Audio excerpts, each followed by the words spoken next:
I was about to say good evening. I'm not sure, does this count as evening now? Good afternoon? Yeah, I think so. Thank you so much for coming, obviously, to the Luton Literary Book Festival. My name is Imrana Mahmood. I'm a freelance creative producer. I'm also the host of the book club show on Inspire FM, and also the founder of the Armana Book Club. Today, so we're in conversation with Eva Verde about her book In Bloom.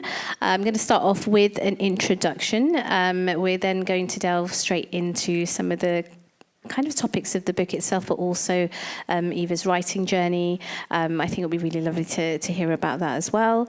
And then what we will do is I will probably invite Eva to share a short reading, and then we'll open up the floor to questions from the audience. So just to start off with the introduction. Eva Verde is a writer from East London.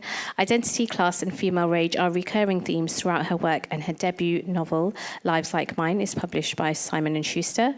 Eva's love song to libraries, Am Not Your Tituba, forms part of Kit Dewell's Common People, an anthology of working-class writers.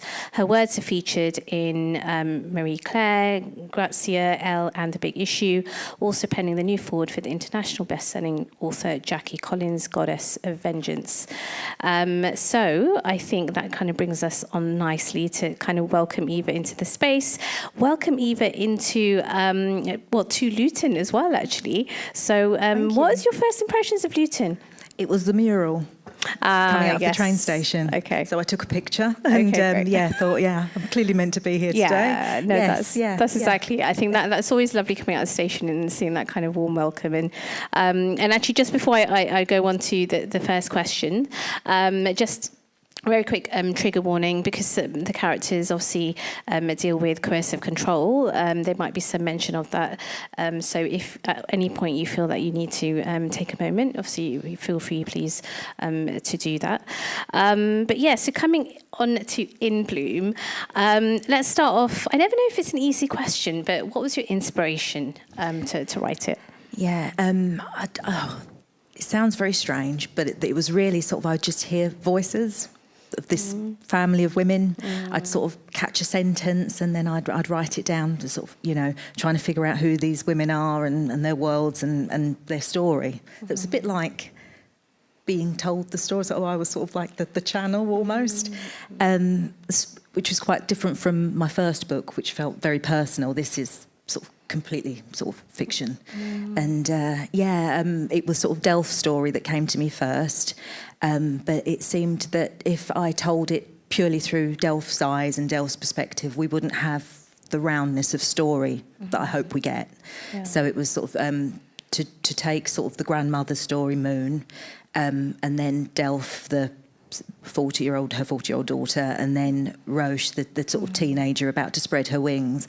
I thought we would get a lot more sort of context. Yeah, no, absolutely. And I think actually following those three characters is so crucial to the story itself. And so, like, in terms of centering around those kind of intergenerational stories, how did you, obviously, I guess there's two questions to this. Firstly, if you felt like you were almost channeling that story, was it a matter of you had like a notebook on you and you were just like writing notes? Yes, So yeah, you were kind of doing that, okay. Yes. And then how important was it, or difficult or complex maybe, I don't know, to have three characters and to be able to shed light, I guess, on all three? Yes, I found that the most useful way, because it was really sort of, how do I tell this story? I sort of had the idea of where Delph was going. She was in this very controlling relationship, and I thought if we start with her really at rock bottom and we sort of see her journey of sort of coming out the other end and coming and blooming, that would be marvellous. But I didn't know how to commit it to paper. And then I thought, having the others, it helps tell Delph's story without Delph telling her whole story. Just thought, the sort of families are so fascinating. So you always get these different perspectives and takes, and no one's sort of perspective is the same as a sibling, say. So I just thought it was really sort of interesting thing to sort of play around with. Yeah, no, I definitely felt that, because actually just as you're saying, I'm thinking so interesting, because Roche, who is I guess the granddaughter, because obviously she lives with Moon, and you're right. Actually, the interactions between that relationship does shed light on Delph and her journey. You just get these little glimpses of sort of the truth of people, or or often the biases and things. And you know, no one story is straightforward. So I really like to all my writing. I really like to sort of investigate, and sort of that fascinates me. Yeah, and I mean, it did work really well. And I mean, there was a quote that I picked quite early on in the book, and so it's kind of referencing obviously some of the things that we've kind of touched on, but so a mindset, you know, she's evolving from, which feels impossible to return to. So how insignificant, I guess, for us generally, obviously, to unpick our past in order to gain more insight and, I guess, raise that self-awareness. Sometimes I know we end up lacking or don't have the skill to know to recognise that in ourselves. So, yeah, I mean, how to go about that, I guess. I think that sometimes you can only sort of make sense of your own sort of story and your experiences in hindsight, sort of once you're sort of removed from it almost. I can only sort of speak personally. You know, a lot of my writing tends to be starts as journaling and things. There's a lot of sort of getting it out of my system. So, and things that sort of you don't touch upon for years, I'm able to sort of process better on the page. It just seems to be. So I always thought that writing is therapy. So it's a bit like that. I think I sort of take that into my fiction as well. Sort of, you take like sort of nuggets that are true, and sort of rework them, and sort of try and understand your own sense of who you are. No, absolutely. And I guess what's interesting is there is a sense of positivity and hope, despite the fact that obviously you're tackling really quite heavy, difficult subjects. And again, you know, I can't actually remember which character says this, but it's another quote, and hasn't too much time been given to these circular resentments. And I think obviously so many of us can kind of fall into that, you know, depending, I guess, our context or what situation we're in. And obviously generational trauma is something obviously which is naturally obviously linked to the things that you're exploring, and being that kind of circular pattern which is hard to break. Why did you kind of want to portray that in particular, you know, through the journey of the three characters in this book? I don't really know. I think it was just something that became what I was doing as I was going along. The more sort of the story grew, the more sort of I learned their histories. Sounds peculiar, I know, but as you go along, you're sort of the first draft is all bashing it out, and then you return to the characters once you've done it. You think, oh no, she wouldn't behave in that way, or that wouldn't happen, and sort of they become more and more real. And as they're becoming more real, there's sort of so much more sort of context to who they are and their backstory. And it's the difficult thing is working out, I think, where to sort of put those backstory bits, you know. So, but yeah, intergenerate. I think it's just because it fascinates me. I'm so curious of sort of mother-daughter relationships, and also sort of the surface level, what we're taught is normal, and we should all sort of be happy and, you know, adore our mums. But it's not. It's not often, you know, always the case. And also the sort of the layers in life where we will sort of everything on the surface is great, but what's going on underneath, and the repeating patterns, and because they're not acknowledged, it just sort of, you know, as it just becomes that circle of, as you say, generational trauma. No, absolutely.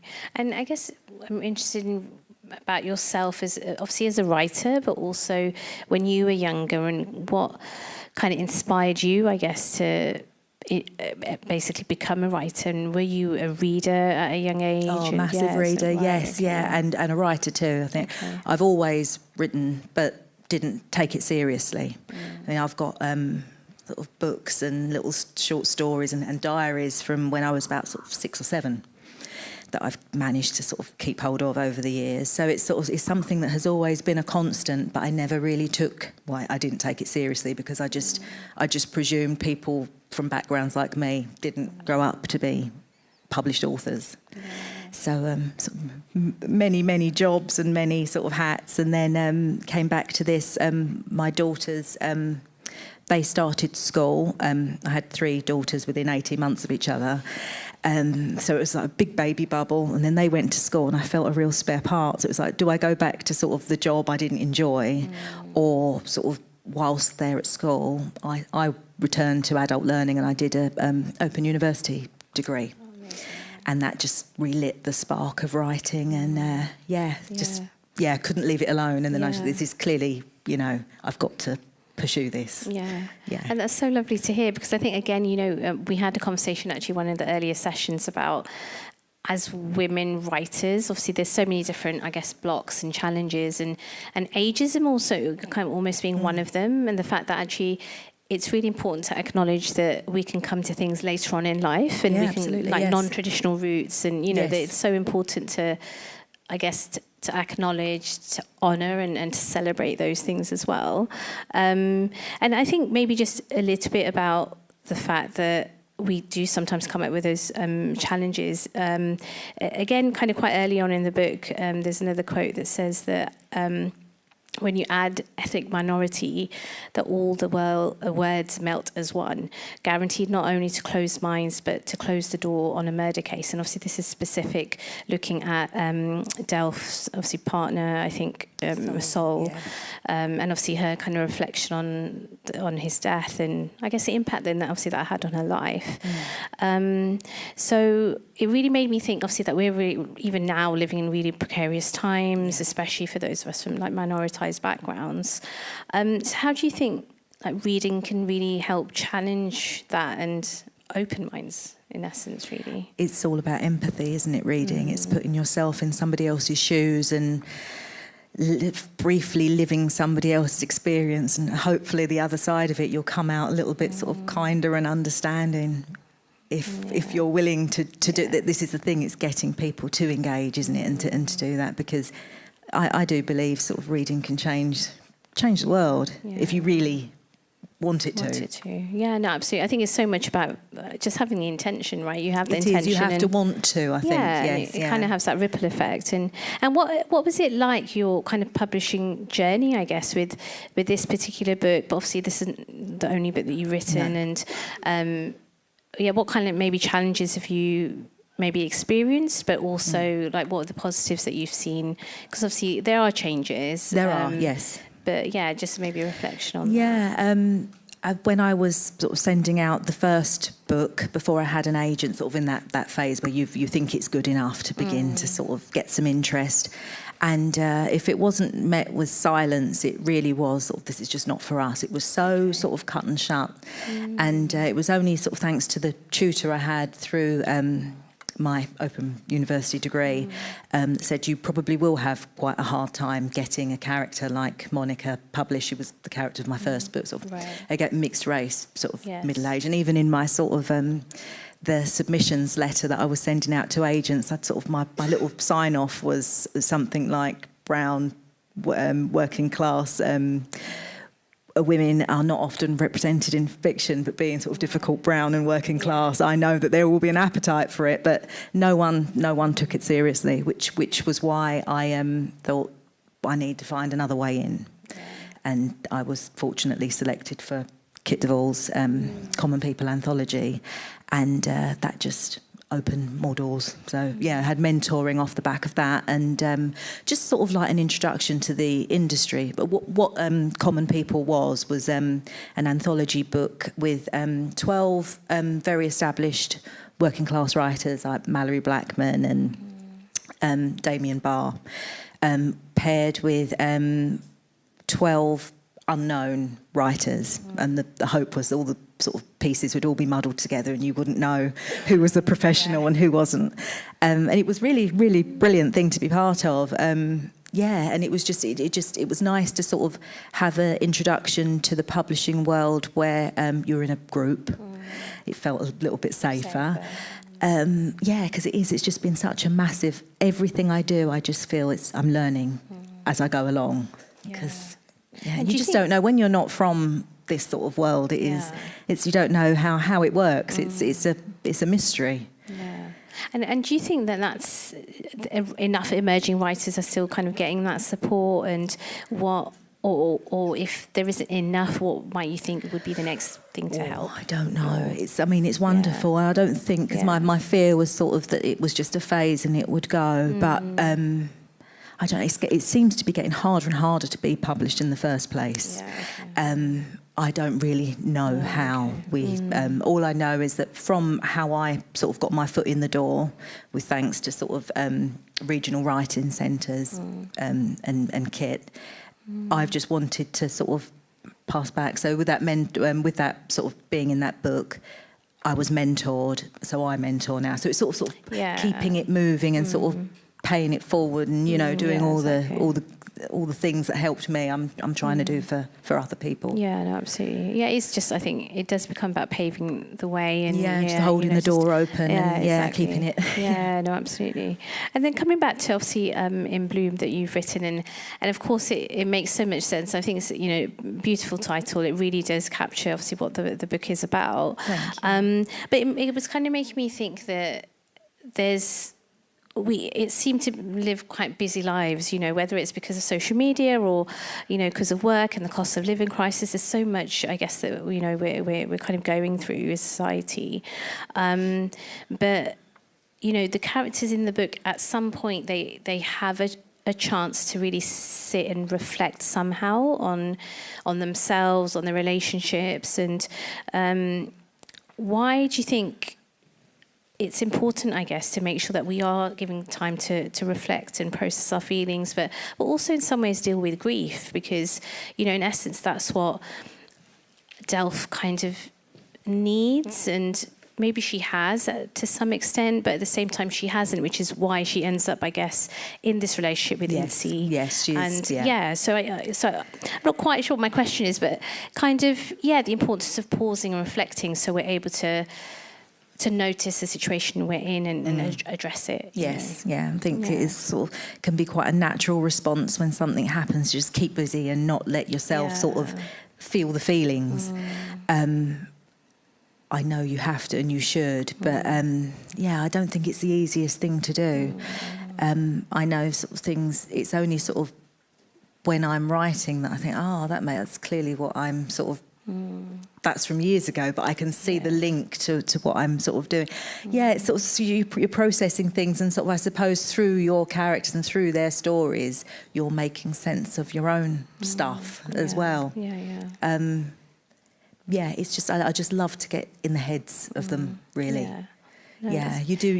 I don't think it's easier to do on the page to sort of go inwards and sort of, as you say, process grief and things like that. It's far easier than to do it in real life. And you mentioned you obviously kind of journal a lot. So is that something, I mean, I don't know if anyone is kind of an aspiring writer or might really be, looking forward to I guess sitting down with and getting pen on paper, but do you think, is that a good starting point, just to journal? And what other advice might you give to somebody who wants to write? I mean, just write as much as possible. It's not always amazing. Probably won't be. It takes a lot of polishing and things, but just keep doing it. And I think that at a time when it seems to be so hard to break through, I think, beyond sort of a natural talent, it really is just perseverance. And just keeping sort of your ear to the ground for opportunities. But I mean, it's tough. No, absolutely. And then we touched a little bit about the fact that there's a whole narrative around Delph's obviously partner Sol, who's obviously killed, and the fact that obviously there was a murder case, but it wasn't really.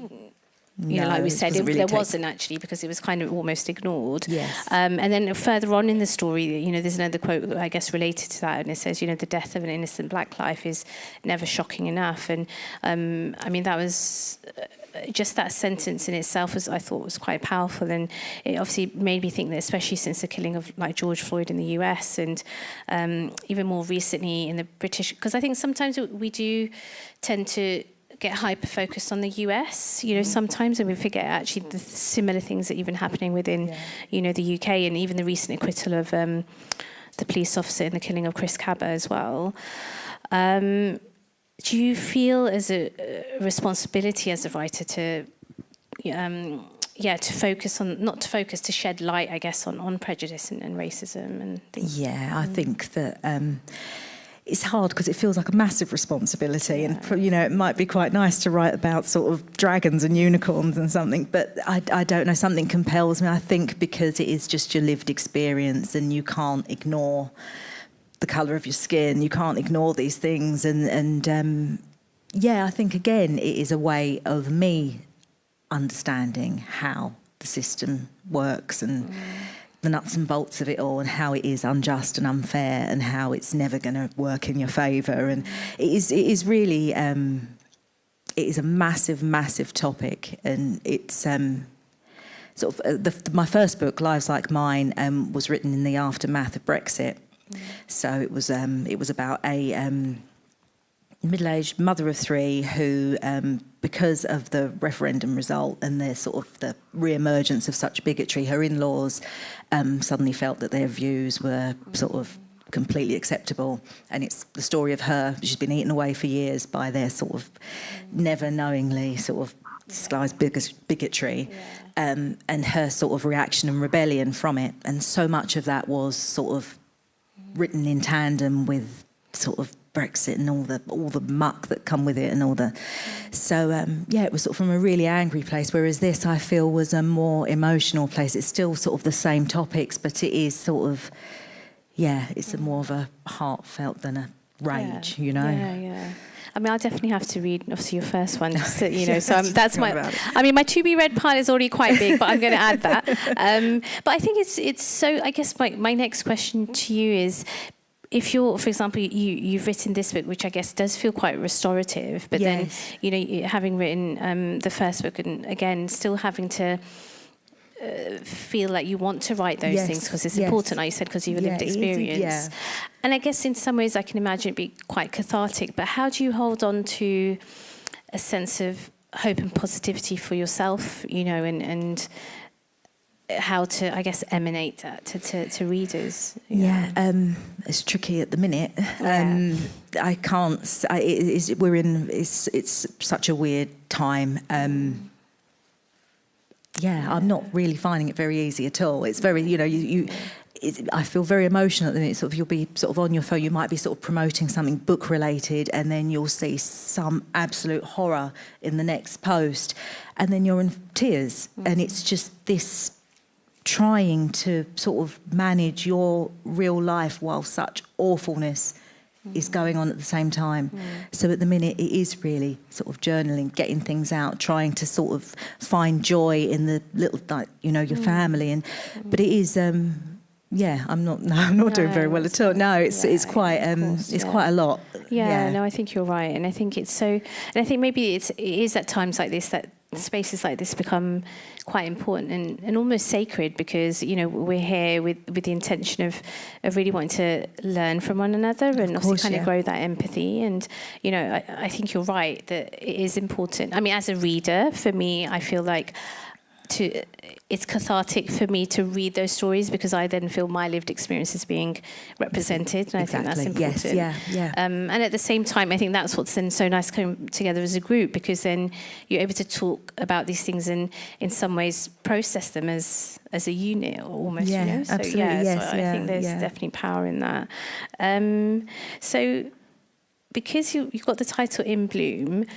And actually, maybe before I ask my next question, let me just ask you about that. How did that title kind of come about? And did you start off with the title? Did that come near the end of the book? The working title was Buds, but it wasn't. Okay. It was not. I'm not very good at choosing titles. No.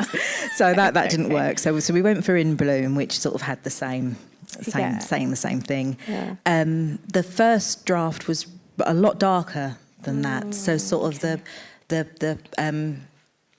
sort of the floral elements, the nature elements, sort of, I just thought sort of they're growing. These three women, this dark tale has sort of a lighter finish. So if I introduce sort of the nature vibe, hopefully it will sort of be uplifting and won't be quite so dark. So that was sort of the root behind it and why. No, it is. It is a really lovely title, and even obviously, so later on in the story, we've got it's a very short kind of quote that I've lifted again from the book, which is joy chooses Mother Nature. And I think there's something there where you obviously do have those recurring references to nature because they're tending to the flowers and plants, or kind of having green fingers, which I don't have, unfortunately. I love being in nature, but I'm not very good at actually handling it. But and I think I might have made a reference already, the fact that obviously there is social media, like you said, there's so much at the moment that we're seeing going on, in Palestine and, various other places. But at times like this, when we do need, I guess, moments of reprieve, and we need to recognise that actually we still need to live our lives to the fullest almost. How can staying connected to nature, how do we do that in those moments? And also for any kind of younger people as well, because where things can be a distraction, that we stay connected to that, I guess. Nature is it's crucial, isn't it, really? I think sadly for young people now, it's sort of like another sort of burden almost, and responsibility, the sort of state of the planet, so we can't ignore. So, I think also maybe writing that was sort of to sort of bring that into consciousness that, without a planet, we've had it, haven't we? So, appreciate your surroundings, and, just appreciate your small little, whoever you are, you make a difference, and it's important to sort of nurture and look after yourself and your environment. Yeah, absolutely. Yeah, I don't know how we translate that for young people. I've got 3 teenage daughters. We do walks, we talk, you try. We used to have an allotment, they hated that. Oh, right. Okay. So we have try things, but no, I think we sort of, I don't know. It's very important to connect with your environment and your surroundings. But you're right, I guess it could be as simple as just going on a walk, because I mean, this has kind of been a recurring thing in the different interviews with authors as well, this idea that obviously, especially because we all went through COVID, and there was a time when I think we were only allowed like a half an hour walk outside, during a day, and actually that becoming such an important part of that daily routine, because it was the only time we were safe enough to kind of go out. And so I mean, I guess it is a big question. How do you translate that to kind of younger people? But I guess it could be something as simple as going for a walk. And maybe, I mean, you just mentioned that you have teenage daughters. How do you kind of encourage, do you have to encourage them to read a lot? And how do they feel about the fact that mum is like a really amazing author and she's got this beautiful book and things like that? Yeah, they're not really very interested at all, no. Because I was hoping that it would sort of the journey from me just being their mum and not a person in the book world, and sort of getting the rejections, and then suddenly the good thing happened and I got my deal, that it would show them sort of a journey of perseverance and resilience and achievement. It's all right to be ambitious as a young woman. I know they are proud, but no, they're not. I think I killed the book vibe for them. They're not really particularly interested. My daughter Joni, she's just started 6th form, and sort of the election result in this week has really got under her skin big time. But I'm really impressed by her reaction, how connected she is sort of to news in the world. And she asked if she could borrow The Handmaid's Tale. So I thought, this is a good start, so maybe sort of, and I was like, and we'll watch the series and we'll do it all, and but so maybe it will come, but they're proud. They are, yes. And do you think we get enough of, because obviously we talk a lot about representation and working class stories, and I guess not seeing really sometimes enough of those stories on the shelves. How important was it then also to kind of look at mother-daughter relationships specifically, and their journeys, because they have separate journeys even though they're interconnected. Yes, they've all got their own story and their own path. It's just an interest for me. I've just always find it so fascinating. Sort of, all your friends, you'll be talking, someone's like, oh God, my mum, and you think, it's nothing is as straightforward, and I'm just always fascinated by that sort of surface level of family, and then the truth of it. Yeah. So everything I write seems to focus on sort of that. So I don't know whether I'll exhaust that topic, but for now it's sort of the dynamics of sort of just a very ordinary family. Yeah.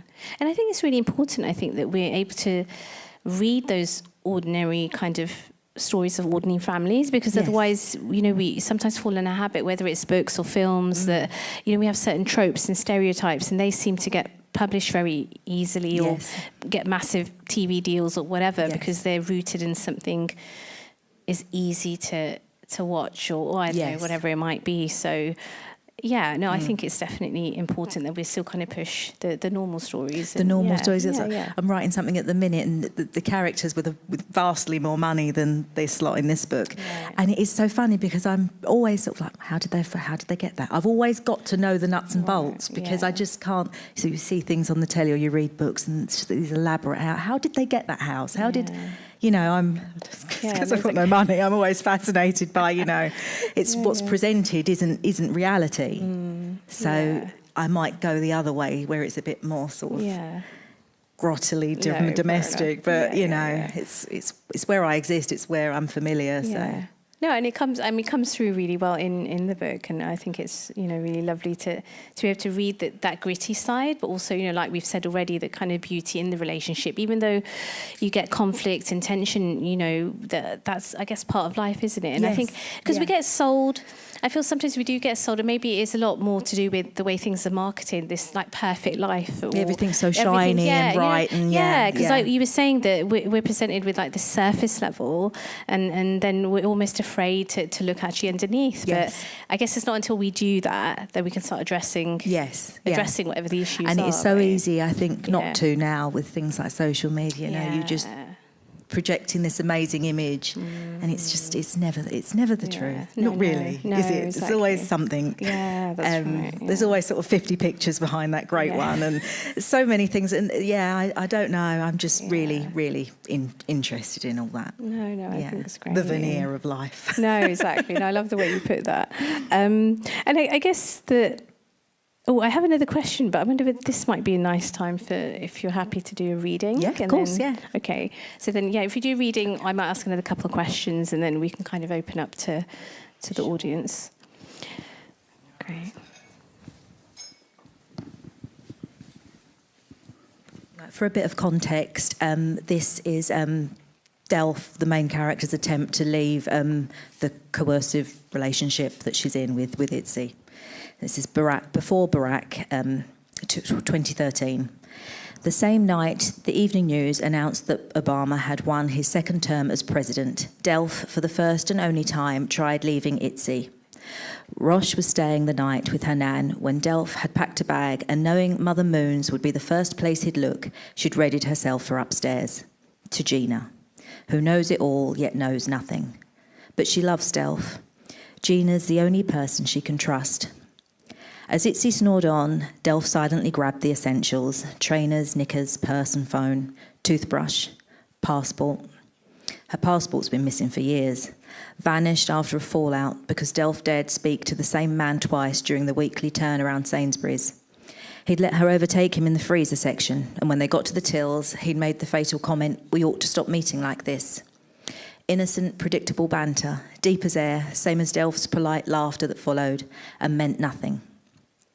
It takes two people, at the very least, to make an argument an argument. And though Itzy blew up for them both, Delph's natural response was to only apologise. It's much the same again this time. Nothing new about his terminal jealousy, except the utter hopelessness Delph felt within her, which evolved into this panicked, split-second decision to bolt. Welcoming Delph in without a second thought, a drink was Gina's answer, same as it would be Mother Moon's answer, as Delph realised Gina had already put her own kid-free night to good use by going out with her city workmates and getting plastered. All that beautiful autonomy she takes for granted. Bars, drinking, saying what she likes, leaving when she likes, wearing whatever the hell she likes. Her life is her life. "You look fantastic, Gina," Delph says, from the heart, as she smokes her way through a pack of 10 that she bought that day and should have lasted her all week. "What a life you made. You're lucky." Yeah, Gina replies, but I'm not, am I? I'm wearing uncomfortable clothes to show men I'm worth their interest, and I say lame-ass things that might imply I'm worth their interest. Gina is always honest. Men, misery makers. Taking Delph's fag, which was mostly ash, she stubbed it out. So what's he done? But Delph has sold Itzy so well, she doesn't know where to begin. Like finding the edge on a roll of sellotape. The harder she tries to find it, the more it evades her. There are no words, no reasons, and in floods the doubt. Can we live together? Gina says, as she peels off her lashes, which doesn't alter her gorgeousness. It'd be so much easier. Nothing would change. I'd still go to work, only I'd come home to nice dinners and wouldn't have to do my ironing. The irony. Delph can't help but laugh. Look how quickly you jumped into domestic misogyny. I know, sod it, ain't that my problem? I know I'm too much, too driven, too passionate, too noisy, too fucking hot to handle. I never met anyone that could. Delph's kitchen sink troubles, eclipsed by the dramas of an actual life. Normal, Delph, just someone normal. Is that too much to ask for? Company, kindness. She looked across the lounge at Eden's toy boxes and Lego overspill. A grown-up life. And despite the bag, despite the time of night and Delph's obvious distress, Gina missed all the signs. Don't be cross, she said a little later, convinced that ringing Itzy was the right thing to do. He sounded so upset on the phone. Gina opened the door and Itzy filled the frame of it. He is sorry. He is so sorry. He is always sorry. And as he led Delph away, Gina squeezed her arm gently, with love. You'll thank me in the morning. Thank you.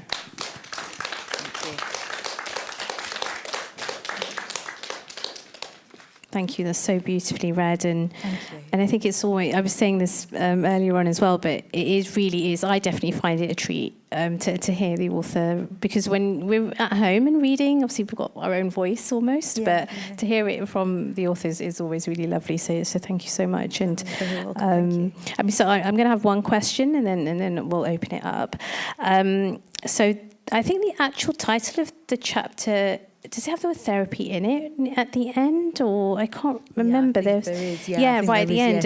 Yes, So I took a quote from that, and it said, so this is when I think Delph is actually going to go to a therapist, and she's with them, and why not be honest and open? Because if she doesn't want to pack a suitcase of secrets and carry it around like her mum and Nan have for their whole existences, then Rosh has no choice but to share and start talking.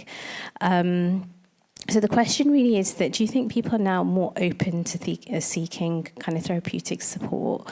And is this kind of one of the messages you would hope might reach the reader? Because I was reading and thinking, God, it is so important to talk. And it's so important. And especially, you know, this idea that seeking therapy might seem like a weakness, or that you shouldn't. Of course, it's hard to be vulnerable, but yeah, I mean, you know, is that what your kind of hope is, I guess? Yeah, well? I think more than anything, just how important it is to talk and not to keep things sort of buried within. It can ruin your whole life, you know, keeping something inside and not addressing it. And I think more than sort of the therapy, I mean, anything could be therapy. But But yeah, I think that people are far more open to it now. I mean, even sort of on your social media, people are sort of like, you know, there are pseudo sort of psychologists, you know, tips for this and tips for that. I think we're far more open to it. And I think that's a very good thing, because the more we understand ourselves, hopefully the more sort of decent person we'll you know, put out into the world. And I think people could really benefit from it. It would be a much, much nicer place. Absolutely. If everyone understood themselves a bit better, and sort of rather than let it sort of fester, let it sort of. Exactly. And it's quite apt, I think, because I think one of my first questions to you was about the idea of that circular resentment.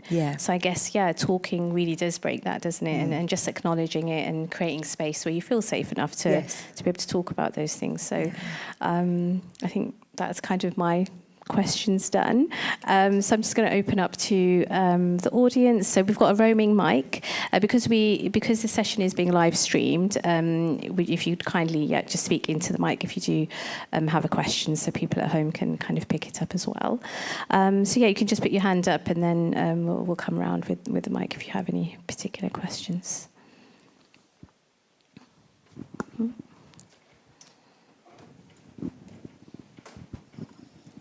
Just from your reading, do you think it's really important for other women to really understand what it's like to be someone living in that position?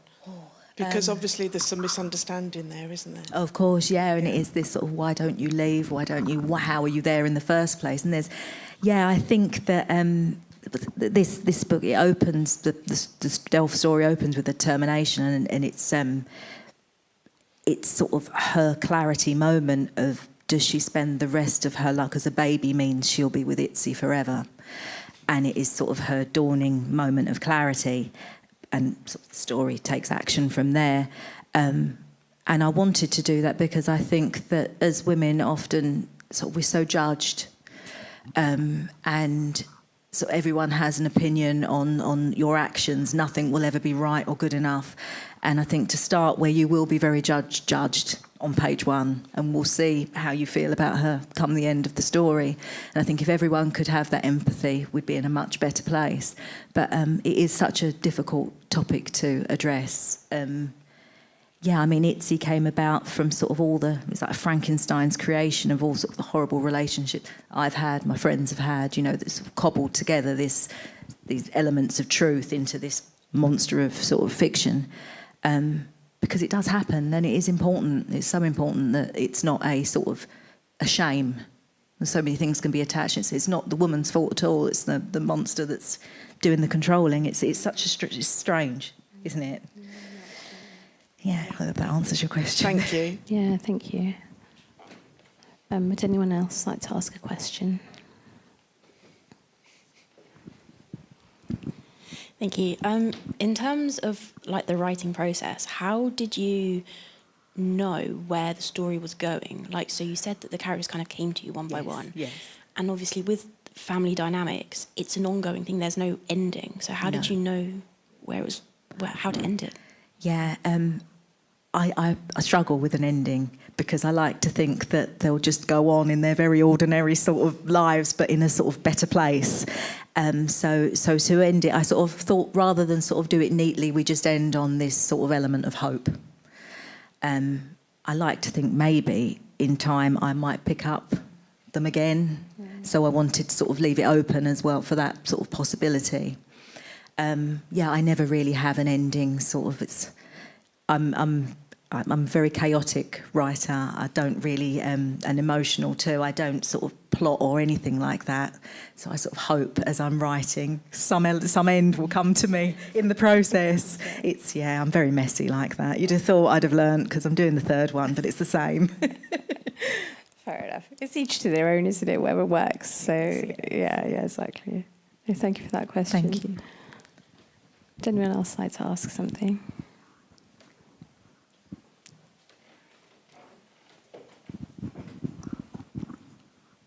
Thank you. Hi, Eva.